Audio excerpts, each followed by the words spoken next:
Pointer.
Are you serious?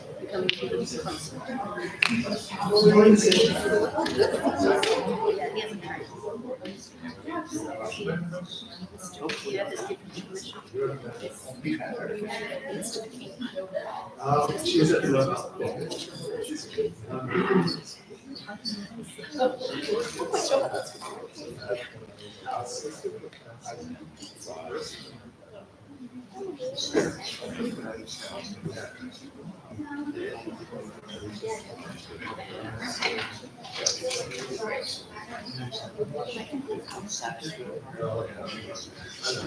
well, the speakers are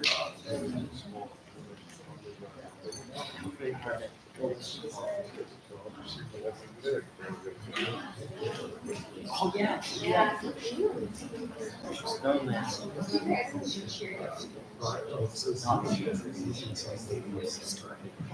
Yeah. Dinner's great. Dinner's great.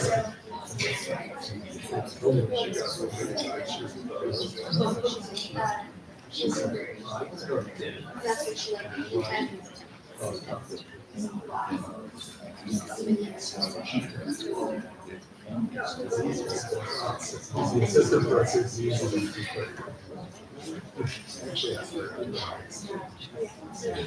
Oh, my dad is like I did my voice.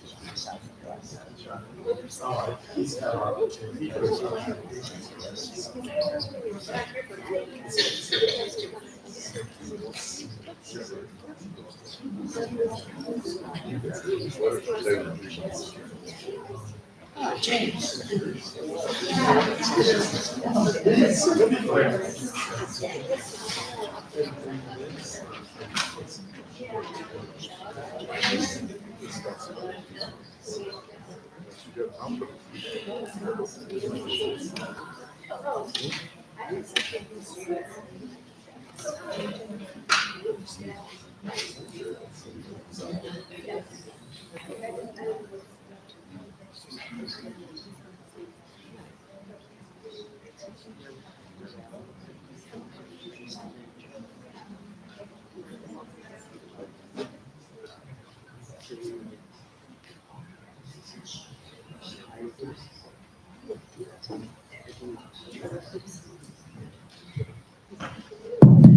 Okay, welcome.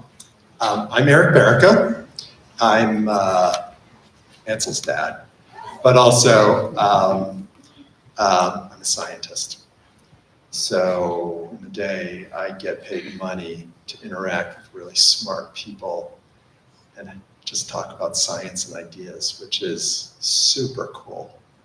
So for those of you that are young and still exploring your lives, we have a real treat because that's how I got into science, by having people who were inspirational to me and taught me that just asking questions is really, really cool. So on behalf of Principal Sequeira, Sally Stukels, and the STEAM board, this is our first in a hopefully series of Eureka presentations. And we're really lucky that we have Candy Lee and Victor Ambrose here with us. So just a couple of words about how this came to be. I've been active on the STEAM board back when Lisa was on the STEAM board, I guess, for over a decade. And we're always thinking about ideas about how to inspire people, get people to think about ideas in the STEAM fields. And this idea really came through me having conversations with Victor on a regular basis about how do we get our society interested in the value of science. And I got a lot of good ideas from him. So when I came up with this thought to have this, the first person I naturally thought of was Victor and Candy, are the first people. So just to put this in perspective, I met Victor and Candy in their kitchen, I think. A friend of mine, one of Victor's graduate students, Zhongqi Liu, was going to a scientific conference, and I was going to our family retreat in New Hampshire. And she said to me, we're both assistant professors, she said, oh, just we were talking one day. She said, I'm going to a conference up in New Hampshire. I said, oh, I'm going to be going up the same week. And I ended up driving her. And it got late because, of course, we were doing experiments in the morning in our respective laboratories. And half the drive, she talked about you two. And I got to tell you, this was really a little bit intimidating for me because I worked in the same field as Victor and Candy as a graduate student. And I don't want to, lie. I really, really looked up to them. And I'll tell you, if there was a word cloud about these people, I think one of the biggest words would be kind. Another one would be humble. Embarrassed. Embarrassed. But also inquisitive, incredibly inquisitive, and thought-provoking. And I'll tell you, I felt they made me feel right at home, and insisted to give me some. Candy was like, you got to eat, you got to do, it was just like, you don't remember this, do you? Yeah. Yeah, well, you see, it was very influential on me. And so Zhongqi brought me, she was staying with you, and I dropped her off, basically, and you insisted I come in, and then you started asking me questions. So, anyway, that's how I got to know them. Another, You're much shorter than I've been shrinking, So I just want to put everything in perspective. So the students know, central dogma is that the way that our genetic code, the DNA, gets turned into proteins. Okay. Key Nobel Prize for central dogma was awarded in 1965 for the discovery of messenger RNA, basically. And that had not changed since. And through a series of very insightful experiments about how organisms time their development, these two discovered microRNAs with their longtime collaborator and friend Gary Ruvkin in his laboratory at Mass General Hospital. So I think there's a big lesson there. First of all, they weren't trying to discover microRNAs. They were trying to figure out developmental timing. So you just never know. You gotta ask the right questions and keep your eyes open. So I'll stop talking and let Victor do his thing, but I want to thank Candy and Victor. Oh, hold it. I do have one more thing. I've got two students that want to give Candy and Victor a gift. And I think you have to open it up. You should wait until after, because it could be that. I told them to do it before. It's my fault. I'll tell you the bullet on this. So you are now part of the Tohoto Stag family.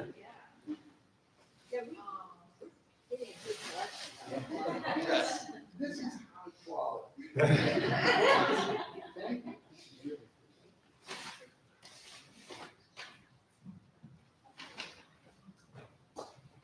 All right, now you're right.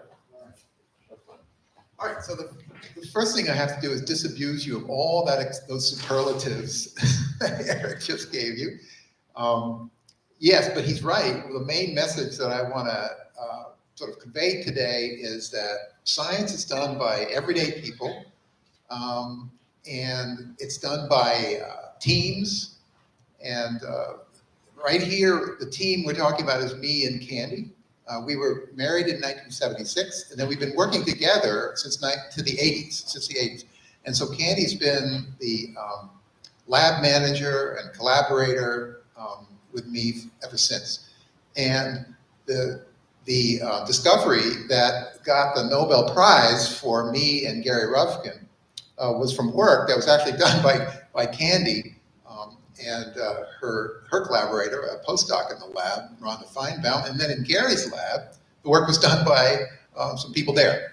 So this Nobel Prize business is a celebration of science. It's not necessarily a celebration of people, because I'm here to tell you that that science gets done by people doing it because they're passionate about it, because they really are curious.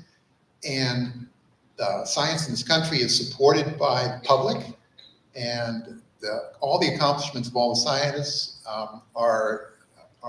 can be something that the public can be proud of.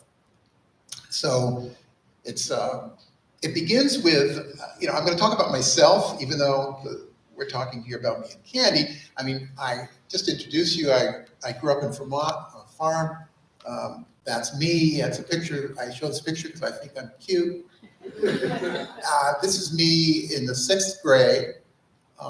And I have here, I didn't really get super good grades, in math and so forth. But I also like to show this because this was my dad's signature. You sign. I don't know if you guys get report cards now? You still do. The parents have to sign it. Yeah. Digital. Oh, I see. Yeah. Okay. This is the day you had to sign it. That's my dad's signature. He wrote everything like that. Everything. So letters, signed checks. This is me. I gave a talk at my old high school last month, and they dredged up this picture and allowed me to, and I'm showing it. Okay. So I started out as a scientist. In other words, I can't really recall when I didn't want to be a scientist. So, but my first point I want to make is, of course, all kids are scientists, right? If you guys have a younger brother or sister, especially a little one, a baby, a toddler, and so forth, you see them exploring the world, right? And how do they figure out how the world works? By doing experiments, right? Does this thing, what happens when I pull on this thing? What happens when I throw this thing down? What happens when I smear this on my face? So they're doing experiments all the time. And so that's how we learn about the world, right? So curiosity. So everybody is curious, right? That's an innate characteristic of people. What happens next? And whoops. So doing science is a natural instinct. So you might not think about it this way, but let's think about it, right? Exercising curiosity, you can't resist being curious about stuff. Kids experiment, this is how we learn about the world. So doing this is something that we have evolved to do. But what is curiosity, right?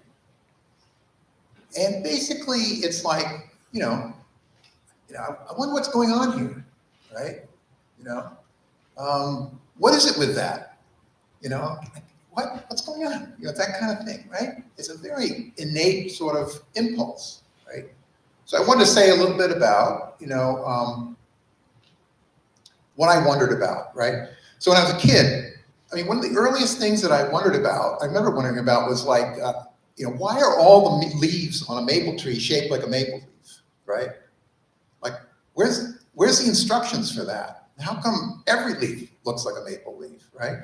And then, moreover, how come, whatever this is, a birch or something, why do they look different in all the leaves on the birch tree? So, this is one of the earliest things I remember wondering about, and I figured, well, there must be some sort of information in there, And so if you reflect on it, you realize it's a pretty amazing thing, isn't it?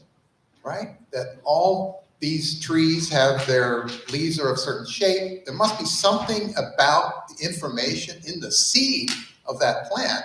In the seed of that plant is the information for that tree to make all the leaves shaped a certain way and all of the leaves alike, right? So that's fundamentally kind of the sorts of things that we wonder about. You also wondered about where comets came from. I was an amateur astronomer. I wondered about what are shadow bands. And now I'm going to tell you the story of my first published scientific result. Right, this is 1970. We went down to Virginia to observe a total solar eclipse. And this magazine, Sky and Telescope, ahead of time had said, hey, people, you go down there, you can watch for these shadow bands, that they're only visible at a total solar eclipse, in the line of totality, and they shoot along the ground. If you're not looking for them, you don't see them. If you're looking up, they wanted people to kind of like observe them and describe them and like make measurements about it and stuff like that. So I thought, that's fantastic. So that's my first published result. This is an actual magazine, and it says here, Victor Ambrose, let me see, where is it? Right, Victor Ambrose, and his station was in Chincoteague, Virginia. And I just love that term station, because when I read that, I said, man, I'm a scientist. Because scientists have stations. And this magazine said I had a station, So, I mean, honest to God, that was like I felt, affirmed as a scientist, right? And this is my dad, who was the sponsor. And this is just you all may have seen this just last year. So my pathway to becoming a professional scientist, obviously I was an amateur, and then, I went to MIT, went to a college. And the important thing in college is, those of you who might be thinking about college, what's one of the cool things about college is everything you experience there is basically unexpected, right? And one of the things I didn't expect is that other students would influence me. So I went there wanting to be an astronomer, but these other students were just like really excited about biology. Now this was back in the 1970s, so this was like ancient times, but it was a time when molecular biology and genetics was really emerging. And I got really excited by what these other students were telling me about. And I did research in a lab, and this is the gentleman who really taught me a lot about how to do science. Then I did a PhD with this guy, David Baltimore. I studied a virus. And then I went to Bob Horvitz's lab to do postdoctoral research, which is where you're trying to put together your own kind of direction that you want to take your lab, So Eric did this, did your postdoc, and he figured out questions that he's really passionate about. And so when I'm in Bob's lab, I'm trying to figure out what are the questions that I'm really passionate about. What can I learn from Bob and the other people in the lab that's really going to put me on some direction. And from that, you get a professor position where you're teaching and doing research. And so I run a laboratory that studies biological questions that interest me. And so I've moved around, and finally I'm at UMass. So during this whole time, by the way, with the green arrow, Candy is there running the lab and sort of providing absolutely incredible scientific support, as well as support in running the lab as a personnel management issue. So what do we wonder about in the lab is like, how do animals get their shapes, right? And when you think about this, it's pretty amazing, right? I mean, there's incredible diversity of animals live today, and there's a whole incredible diversity of animals that have gone extinct. And what's in common amongst all of them is their DNA contains instructions for a developmental program so that the animal develops into what it finally looks like. This can be very complicated, like insects and so forth, and butterflies, even with these larvae and pupae and stuff, and metamorphosis. incredibly intricate and amazing process, animal development. Now we focus on this animal here in our lab, which is Cynodontis elegans. It's a very, very simple animal compared to all these other ones, but it represents the fundamental problem, which is how do animals develop? Now, all the animals that you can imagine that are like us, let's say bilaterally symmetric, are called the bilaterians. And they all originated 500, 600 million years ago. There was a common ancestor that gave a rise to all these animals. So what we do today is we try to compare and contrast how these things develop by choosing animals that are easy to do experiments with, and they're called a model organism. So C. elegans is one, Drosophila melanogaster is an insect that we use. And the idea is that it's a fish, flatworm, an aceel. And so these model organisms are used to do experiments that couldn't be done, for example, on people. But it enables us to learn fundamentals of how animals develop, and that those fundamentals can be applied to humans. So the idea is that by studying the genes of the nematode C. elegans and how those genes contain information such that the C. elegans develops properly, we will learn about how animals in general develop and learn about fundamentals important for human biology. So this is the animal that we study. Whoops.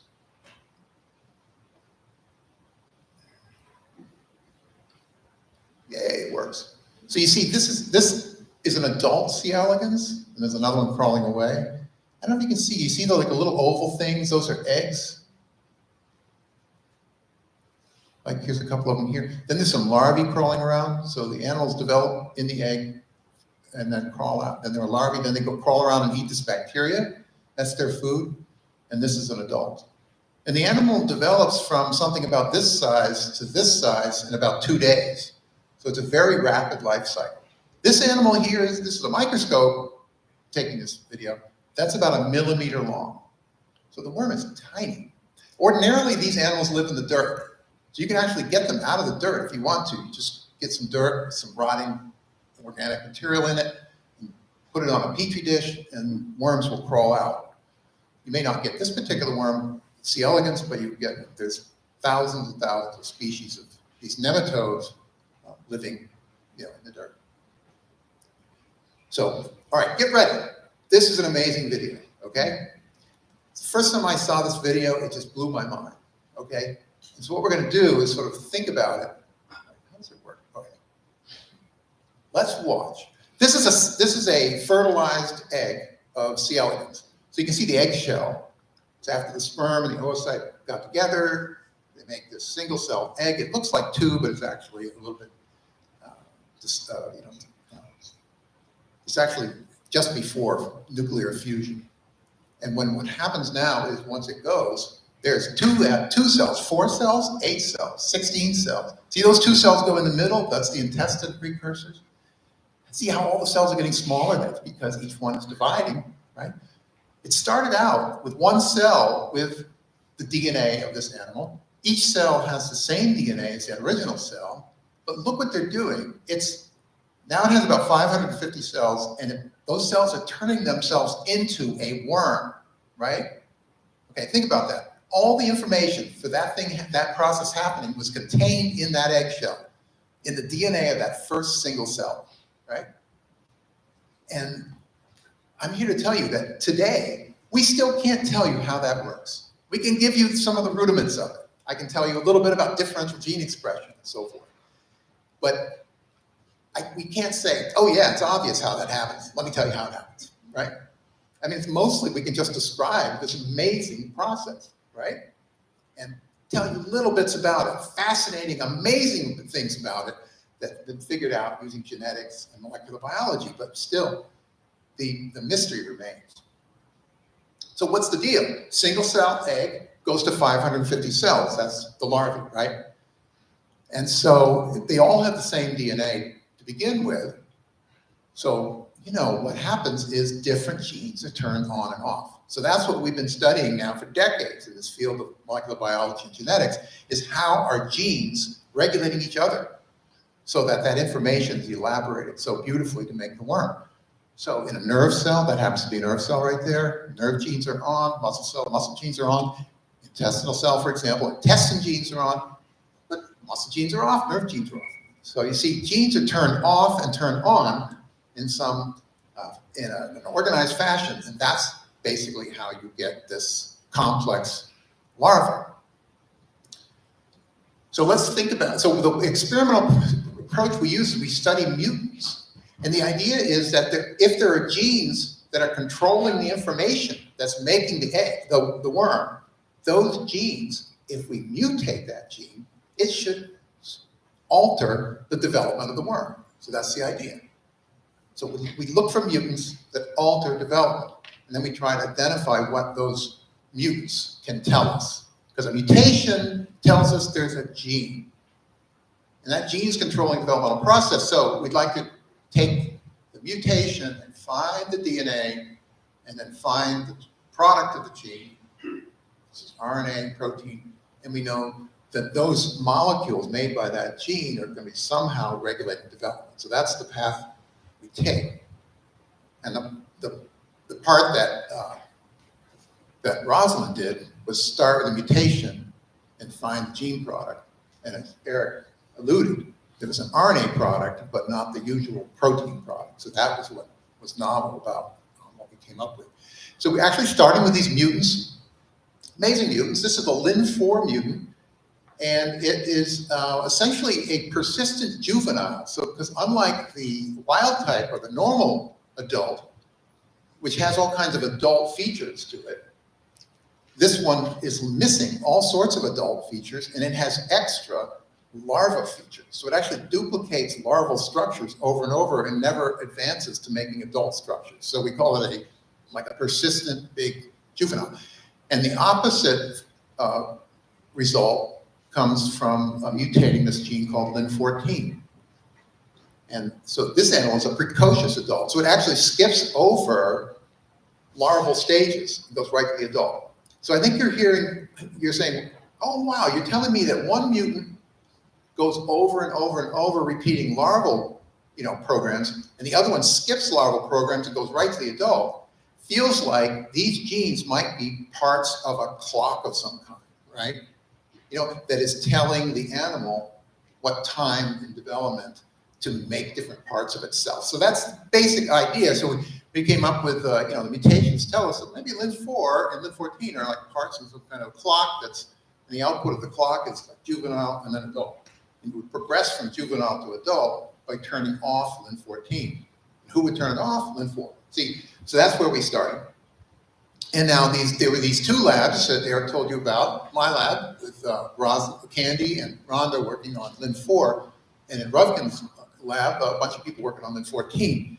And so in parallel, we figured this out. I mean, Gary's lab found that Lin14 makes an RNA, which is translated into a protein.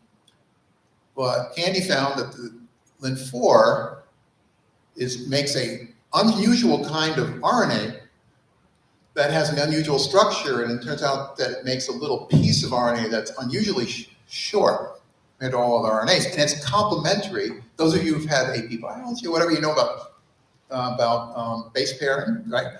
So the Lin4 RNA recognizes Lin14 by base pairing and then shuts off production of protein from that Lin14. So that was the novel discovery. And it turns out Gary showed that Lin14 itself is a regulatory protein. It regulates the production of RNA from many other genes. So that's how it controls this juvenile versus adult transition, by regulating other genes. So what's the message here? We were just, as Georg said, we're just curious about these mutants. That's all it was. We were just curious about the mutants. We figured if we could figure out maybe what these mutants are telling us about developmental timing, sort of clocks that may be happening during development, we should probably learn something new about biology. But there was no expectation that we would be identifying some completely unexpected kind of genetic regulator.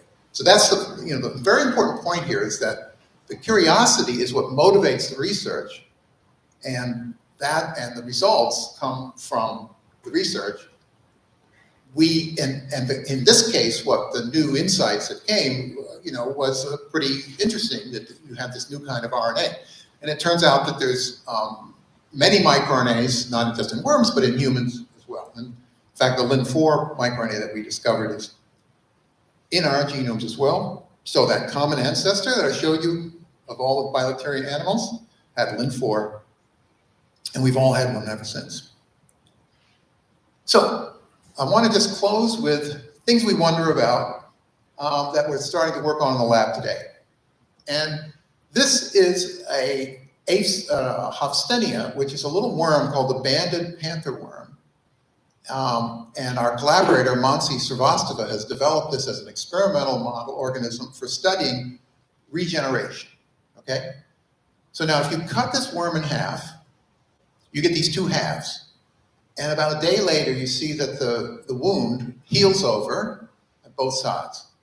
Now this is a tail and this is a head. And the head has a brain and everything, right? This one doesn't have a brain. But evolution has provided mechanisms for these animals to do what's called whole body regeneration. So the back end regenerates a head, right? And the front end regenerates a tail. And notice what you have at the end. You have two worms that are by mass, about half the size of the original worm, but they're shaped perfectly like the original worm, right? And so this is a kind of I wonder how this works, right? And so Mansi Srivastava and the people in her lab, and then the collaborator, the postdoc in my lab who's working on this system here in collaboration with them, are trying to understand how this works. And this interesting fact is that this whole body regeneration is not a peculiarity of these aceals. Now, on this phylogenetic tree, the aceel is a very, very distantly related animal compared to us and insects and nematodes and planarians. Some of you may know about planarians. Also, they can do whole body regeneration. Cut it in half, you get two planarians, perfectly bad, right? So we figure that if we can study this whole body regeneration, we must be studying something that this animal could do, right? And that all these animals have inherited this ability to carry out this kind of regeneration. For example, you may know that starfish can regenerate quite a bit of its body, and there's others animals that can do that. Now, sometimes humans are criticized for not being able to do whole body regeneration, right? You say aceals can do it, planaria can do it, but humans can't do it. So why study this process of these animals here? And I'm here to say, no, that's exactly why we study this, is because we all can do it, right? And so it's just that, let's think about this. Here's my finger, right? And so this was an experiment that was it was an unintended experiment, right? So a router that was doing woodworking took a chunk out of my finger, right? And so I took a picture. And then I did a time course, whatever this is, a little later. Now we're getting into September, October. By the end of the year, actually, you can't quite see it here, but the fingerprints are totally restored, right? So now this I like to show as an example of everyday things that we take for granted, right? Which are actually wondrous and mysterious, right? Scientists cannot tell you how that works. We can tell you a little bit. We know something about some of the molecules that are important for it. We can talk about recruitment of different kinds of cells happening in there. We know there's gene expression changes going on, but we can't tell you how that skin is replaced perfectly, right? Because notice what happens, like my thumb, it didn't make too much thumb skin, it didn't make too little thumb skin, it didn't make like shoulder skin or ear skin, right? Or big toe skin, right? So this process was an incredible process where the tissue, this stuff that was remaining somehow knew, damn, there's stuff missing.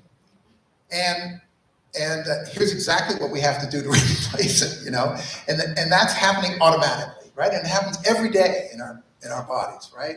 We get wounds, they heal. You know, your intestine gets replaced all the time. You know, your skin's replaced, what, 5, 6, 10 times if you live long enough during your life. And liver can regenerate, you know.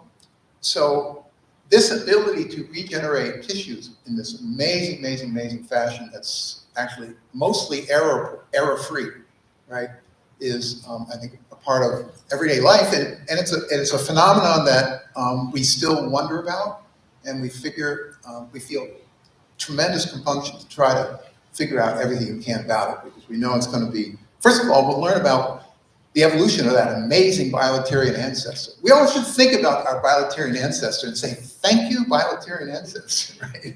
That was one heck of an animal, you know? And so my final comments are, maybe you won't be a scientist, or maybe you're not a scientist, maybe you won't be a scientist, who knows? We want to inspire all the young people in the room to be scientists, because we're here to tell you that anybody can do it. Because it's done by teams, done by communities. You're not alone. And it's a kind of enterprise where all sorts of people are actually required to make it work. But what if we're not a scientist? So here I'm just proselytizing about a scientific way of living, right? So knowing how to find things out, right? What are reliable sources of information? Critically evaluating evidence. You know, I like to give an example where I experienced being on a jury duty, and it was an actual crime, and I had to sit there and evaluate evidence. It was such an interesting experience, because you were told by the judge, don't pay any attention to your biases or your preconceived notions, put those aside, look at the evidence, think about the evidence, right? And I thought that's a pretty amazing thing that, first of all, he's trusting us to do that, right? And you don't have to be a scientist to do that, right? But it takes attention to do it. The healthy thinking happens, questioning our own assumptions, and those you know, this is something that we learn as we go along. Hopefully, we learn it earlier.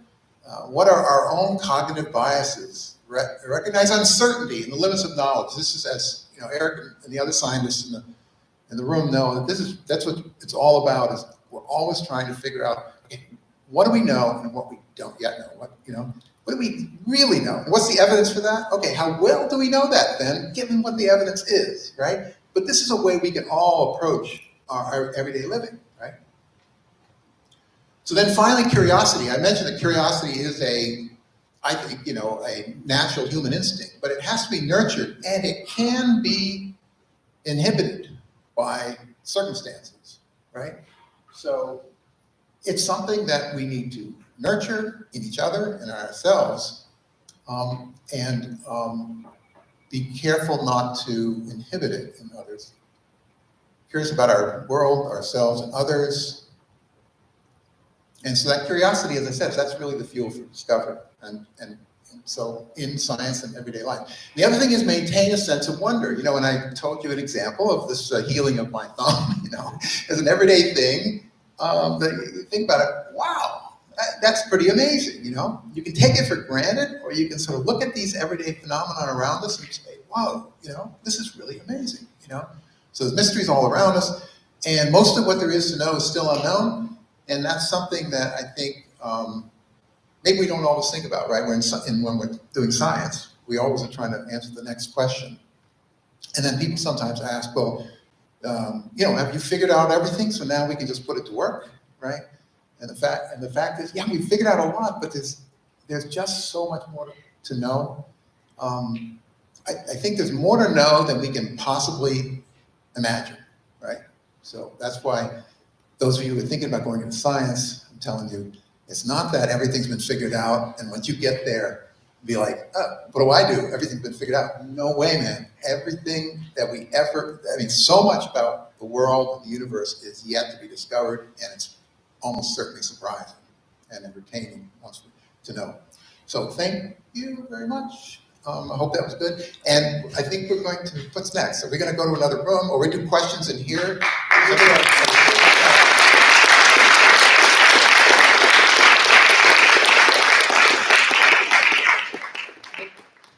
And Candy's here, so if you have any questions for Candy, she can answer almost anything about my, about me. Do you want her to tell the truth? Yes, and frankly and truthfully. So thank you, Victor. That was really fantastic, I gotta say. Questions? All right, we have a curious young man over here. Do you want to scream or do you want the microphone? I'll scream. I've seen him run. He's really fast. The bilaterian ancestor, do we know like which traits it had and which ones that we evolved to have? That's a really good question. Yeah, so, I mean, you notice I was claiming that maybe whole body regeneration was a characteristic of the original bilaterian ancestor, pointing out these very diverse animals can do it. But what I didn't tell you is that we know something about the molecular mechanisms, the fundamental molecular mechanisms in the flatworm and in the ACEL, and it's the same fundamental molecules, you know, Wnt signaling and a certain kind of transcription factor. So you can see that the parts of the genome that are guiding this process in this animal and that animal are the same. So it probably was back there. So that's the kind of arguments that you can bring to bear. You're basically comparing genomes. So there's, for example, we all can do inflammation, you know, innate immune responses and so forth. And so if we look at the genes required for immune responses, innate immune responses, they'll be conserved across all these organisms. So that suggests that our you know, bilaterian ancestors already evolved those things. Adaptive immunity is a different thing. That's evolved later. It's something we can do that many other animals can't do. Yeah. I have a question for Candy. What's for Candy? Hi. How was your process in the lab? Were there any like really big roadblocks you came across in Oh, well, you know, the Clun-Glyn-4 was not straightforward at all. And we didn't have technology back then that we have now. And so it was just coming against a roadblock because we thought we would find a protein, and we kept on trying to find a protein. And that was what made us realize that it wasn't a protein. So everything we did was to try to prove it was a protein and coming against, you know, this roadblock. And so you have to have an open mind and say, there's something really strange going on here. And so that's, you know, it was fantastic because it was such a surprise to find something so novel. But, you know, when you are a scientist, you have to be ready to, you know, have a lot of failure and have your notions challenged, but be open to trying, is there some way that this all makes sense? And so that's.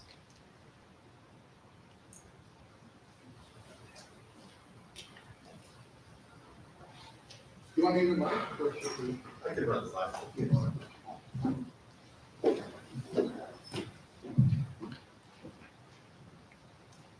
What's a Nobel Prize? Yes.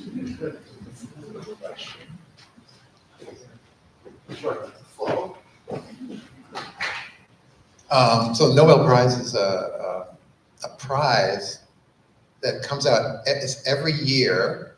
The people in Sweden, an organization. In my case, it's a university, the Karolinska Institute. And what happened was, I don't know how long ago, this guy named Alfred Nobel, who was a rich man in Sweden, he died and he had written his will. And in his will, he said, each year we want to celebrate scientific discoveries and the people associated with those discoveries. and there'll be a prize, and then they'll be like in the newspapers.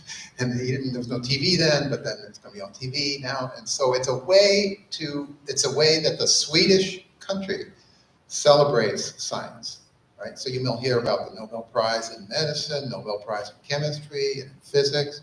There's a Nobel Peace Prize and the Nobel Prize in economics. You see, it's all trying to sort of raise the world's attention to the importance of scientific discovery and scientific research. That was the vision of this guy, Alfred Nobel, who basically, he invented dynamite. Okay, so he's known for two things. Number one, inventing dynamite. And number two, the Nobel Prize, which is based on all the money he made making dynamite. You know.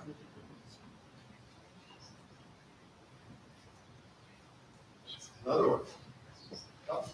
Students go first. Students go. So is microRNA basically just the on and off switch for other genes? Yeah. Oh, cool. Yeah, exactly right. So, what's cool, so microRNAs are on and off switch for other genes. And what's cool about them is that the microRNA doesn't have to match the gene very much, just a few of these nucleotides, right? And so evolution can contrive to make a gene become a microRNA target or to now lose its microRNA target. So lots of the variation amongst animals and speciation and stuff can be attributed to microRNAs, rewiring themselves, basically. So it's a regulator of other genes, and it can regulate lots of genes, and it's also easily rewirable by evolution. Well, here you go. Save me for one.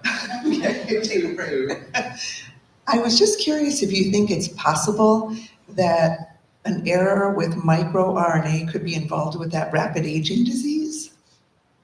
It involves the timing? Yes, the question is about progeria, right? Rapid aging, yeah.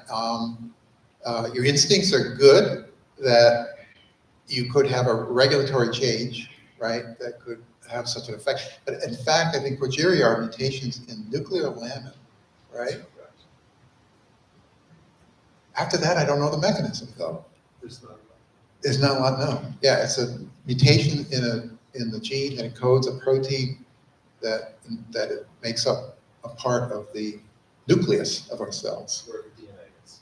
Yeah, where the DNA is in there, so it's thought probably to perturb how DNA is organized in the nucleus. Yeah. Yeah. Easy. Do you want to start him again? Save your voice for tracking. Alright. So when you're looking at the baby worm over there while it's still in the egg, how do you know which, you saw like there was a nerve and a muscle and an intestine, how do you know which ones are which? Yeah, I'll bring it back. That's a super question, right? Because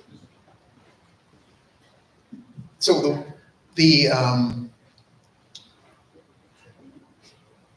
I don't. But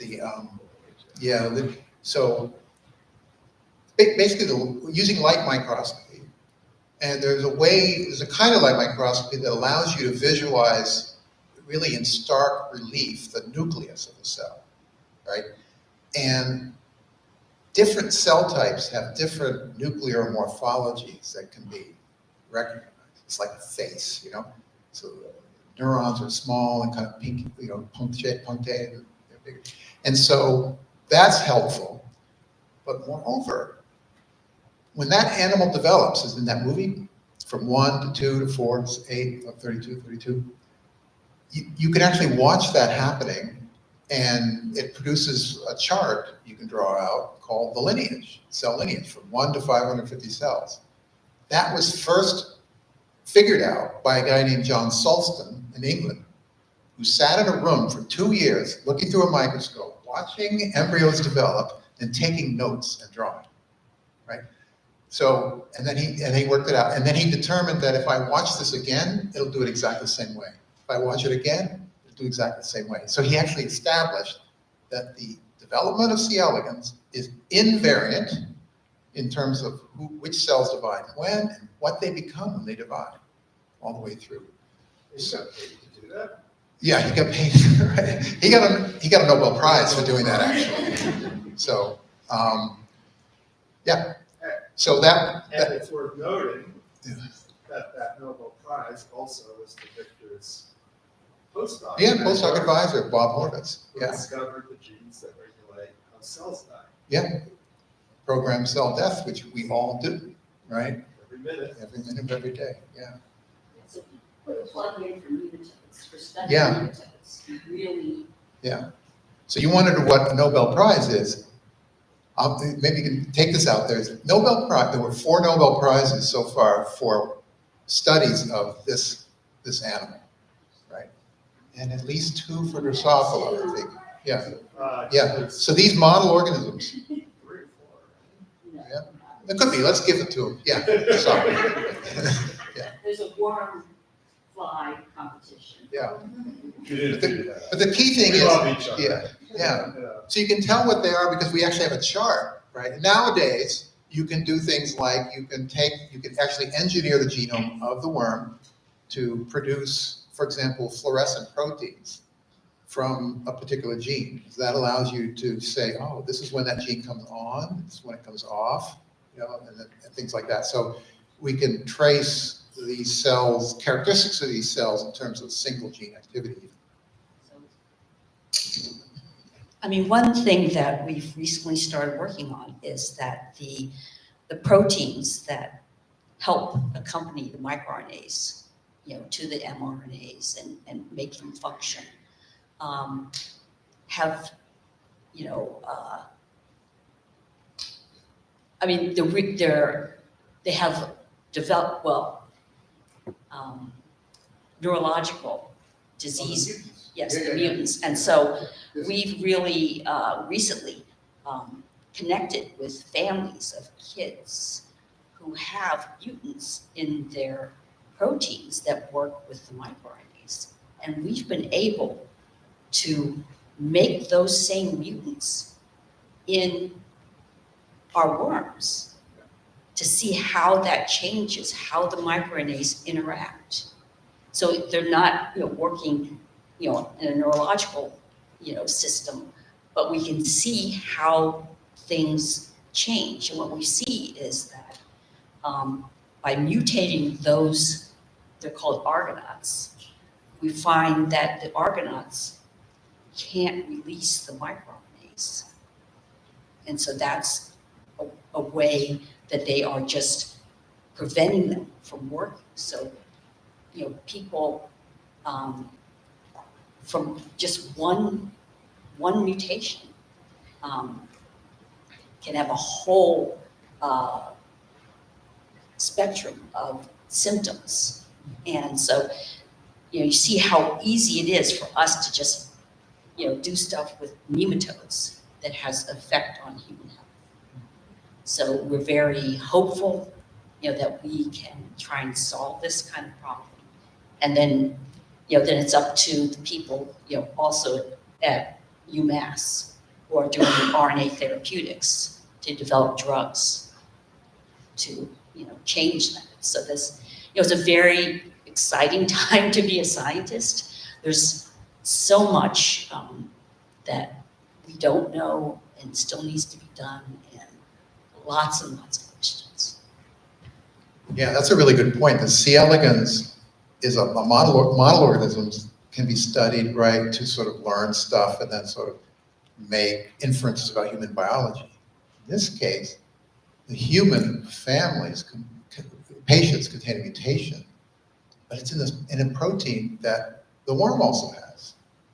And the protein is almost identical, and it's the partner of microRNAs. So this is a great opportunity for the model organism now to say, we take a model organism and you model that mutation and see what you can learn from it. I have a question.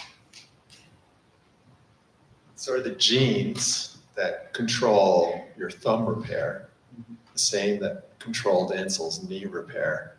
And he destroyed his knee a couple. Work in progress. Are they the same genes? And why aren't they forming eyes on his knees versus his skin? I mean, it's just a rhetorical question. Yeah, we don't know. Yeah. I mean, wound healing is, but broadly speaking, that was I was trying to allude to, and so what happened to your knee, man? Yeah. But it's better now, right? I mean, imagine what it must take to heal a knee. I mean, that's a very complicated thing, It's amazing. So I would say it's probably way more complicated than what happened to my thumb. But it might be something. I think it probably is. Thank you for the talk. Research is always dependent on technology. So comparing the 70s and now and then the future, is research becoming more, less, or the same dependency on technological advances? Is it getting better or is it getting worse? Yeah. Yeah, I mean, when you were doing this project, technological advances were actually really helpful, right? There was like new stuff that was emerging that you could do. There was,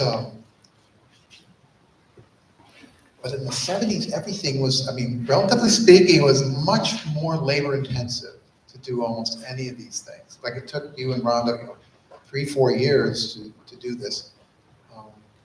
And with the genome sequences, which came online, around 2000 or so, it becomes much more efficient to make inferences, for example, about genes and how they're organized and how they're connected to each other and stuff like that. To clone the first microRNA, we actually did use evolution to tell us what was the important parts. So I cloned this gene from several other species and then compared their DNA. But that, you had to do that. I had to do that by hand. But now, we have genomes and we can tell if a gene is conserved all through the whole evolutionary families, that it's important.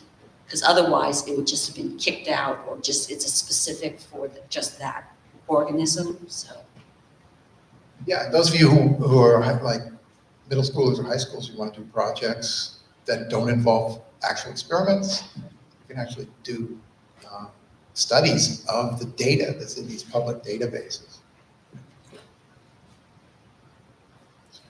When you said you didn't use technology to find this out, what did you use to discover it?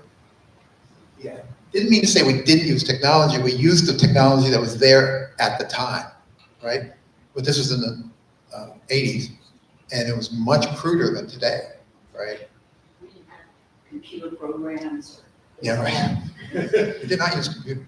So nowadays there's genome editing, right, which became something that we knew about 2012 or so, where it was discovered from basic science research into the inner workings of yogurt bacteria, right? This was at the Dannon Yogurt Company, scientists studying issues that they had with their yogurt bacteria. And that, along with studies that were going on in other labs, they converged on the discovery of CRISPR, which is an adaptive immune system in bacteria. Was completely unexpected. And then it turns out that with further study, they realized you could actually turn that bacterial machinery into a tool for editing any genome. So we edit the C. elegans genome routinely. The fly genome, you just imagine a mutation and say, I wonder what would happen if I mutated right here this way. You actually design it, do it. It's incredible. And so, and you may be aware that a lot of crop plants and domestic animals, are being edited routinely for advantageous traits and so forth. So, but as a practical matter, that's really powerful. But as a technology that for driving research, it's been absolutely an accelerator,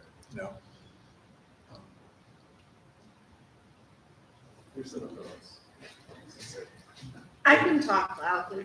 Okay.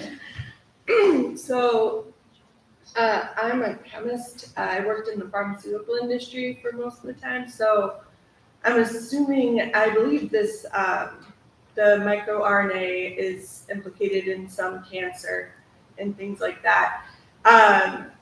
It seems to have a pretty unique structure. Do you know if there are drugs that target the structure of the microRNA? Yeah, that's a good question. I mean, the primary sort of drug that folks have tried to make is just another nucleic acid that's complementary to the microRNA, right? So, yeah, and so it would mimic the target and sponge up the microRNA, you know, or encumber it. So it's called an anti-near. You know. So those are all oligonucleotide therapies. Yeah, that's primarily the approach we use. Another. I tossed the mic.